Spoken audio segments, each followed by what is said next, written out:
breakfast across northern Lincolnshire and East Yorkshire on BBC Radio Humberside. It's 7 minutes past 8. Good morning to you. Thank you very much for being with me and James this Monday morning. It's Sally and James with you till 9 o'clock. And a subject that we're about to talk about in a second, the whole family who are featuring in a Channel 5 reality documentary is going to be shown this week. The idea behind the Great British Benefits Handout is to give families who are on benefits the money all in one go rather than dribs and drabs. We're asking you this morning, is it really a feasible and important social experiment, or is it just so-called poverty porn? You tell us whether it's something you would enjoy watching.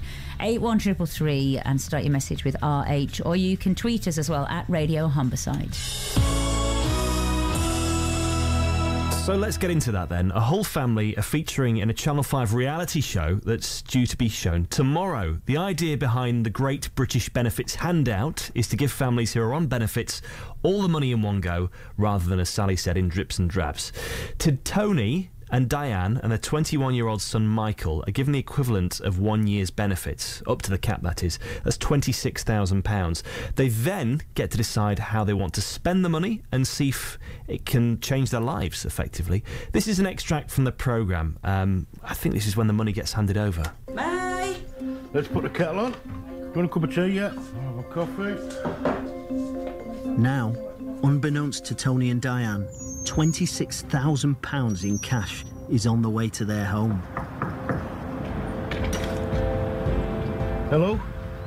Delivery for you. What is it? Excuse me, what is it? What is it? Maybe a bomb. Wow, yeah. Oh, brilliant. I've never seen so much money in my life. Wow, what? I've never ever seen so much. Oh. There you go. Tony and Diane are the first people to receive the 26 grand. Like thousands of other middle-aged unemployed couples, they've spent years surviving solely on benefits. So when the money comes in, and this is really the TV cameras and the way it was presented in the programme, what's the first thing they do? Well, Michael spends hundreds of pounds on a PlayStation. Oh, Mike. Are we going to ever see you or what? What you got planned? And PlayStation TV. What? 21-year-old Michael has just spent more than £350 on a PlayStation and games. Wow. £39.99 just for a game. Yeah?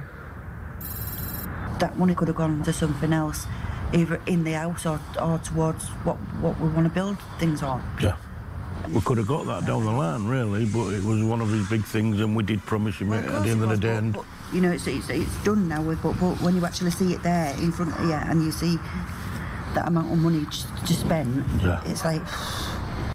Let's speak to Honey Langcaster-James, who's a psychologist from the University of Hull and worked with Tony and Diane, didn't you? Yes, that's right. What kind of impact has this programme had? Has it been a positive one?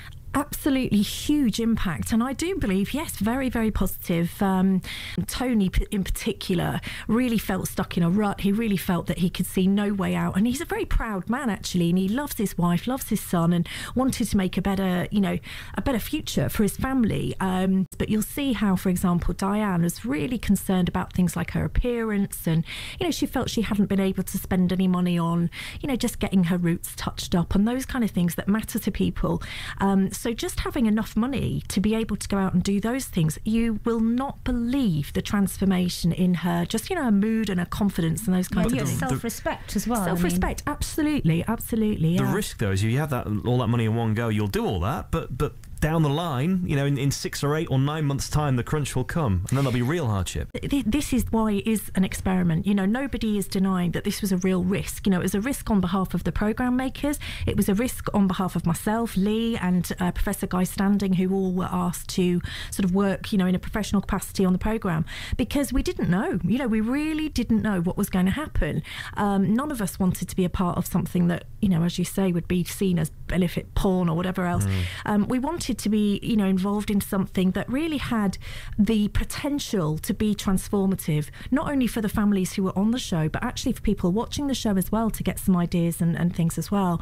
But I think you're right to sort of be cautious about what will be the long-term future. But I know I've got to know Tony and Diane and the other families as well. Actually, I've worked with all three of the families on the show, and all of them have said this has been a hugely beneficial and positive period in our lives, and and they're all making steps in the right direction towards changing their lives for good. You say that it's been a risk to several parties, including the programme makers. Why is it more of a risk to them than making any other programme ever is? And the only risk being how many viewers are we going to get and how much advertising can we sell? Because they were never going to lose, were they? I mean, either the families are sensible with the money and they make a go of it and they change their lives around, or they prove all the they prove the skeptics right and they cock it up. They do it. They waste the money, and then we've got plenty of headlines for the next week about how greedy and stupid people on benefits are in Hull. Well, I think that's a slightly cynical view, because that suggests that all programme makers are only in it for the viewing figures, without any social conscience and without any sort of mindfulness about who they're actually putting on the show. I mean, Dragonfly TV are award-winning production company. They're the team behind One Born Every Minute. They work in a very sensitive area of filming, and certainly when they asked me to be involved, we had a lot of discussions. I was very keen to find out, what is the plan for the show? Is this just going to be exploitative? I needed a lot of reassurance that, for example, there would be behind-the-scenes psychological support for the teams, for the families, which there is very good support. And I was very much reassured, actually, that they didn't want to make an exploitative programme. They wanted to make something positive. And I think some of the headlines that have been around about this programme, obviously it starts tomorrow night, so there has been a lot of people kind of getting the title of the show and making a lot of assumptions about what it's about. And I think anybody who is expecting something hugely exploitative will be disappointed, frankly, because it's actually a very positive programme about, not people on benefits, but people coming off benefits and really changing their lives and their situations around. And in terms of the psychological support that you needed to give them, how did they change psychologically and emotionally during the course of the programme? Well, I think the biggest thing that I saw was a change in things like their self-esteem, their self-confidence, their self-respect. They started to value themselves more. They started to have hope, for the future. I think the interest that they were getting from us as a team as well, helping them, and really, that says a lot. When people are coming along and saying, look, we're here to help. We want to guide you. We want to encourage you. That says, I'm worth something, and people really believe that there's something here to work with, and that I've got a future. I mean, one of the participants is a single mum from Merseyside. She had her first child, I think, at 18, and she told me that she'd never had a job, and that was how she saw herself. She saw herself as someone who had never made a contribution to society. But as I began to work with her, I began to see ways that she hadn't recognised that she had made a big contribution. So a lot more to it than just Schadenfreude, this programme. Oh, yeah, a lot more to it. She'd been doing a lot of voluntary work in the community and all sorts, yeah. There's a message here from Diana Johnson, MP for Hull North, who's tweeted us, and she says, Hull again? ? Have these Channel 5 series featured anyone living on benefits in Weybridge yet? I mean, I think that's what I live in Hull. I mean, that's one of those things. It's very northern, though, isn't it? You've got Liverpool, the North East, and Hull. Yes, but of course the producers have not picked people on the basis of their geographical location. They have selected, the families who are on the show have been selected because of their unique circumstances, and actually because they represent a sort of cross section. So we've got the single parent, we've got the family, like Lee was saying, really, the family who were long-term carers. We've got another family who've been long-term unemployed.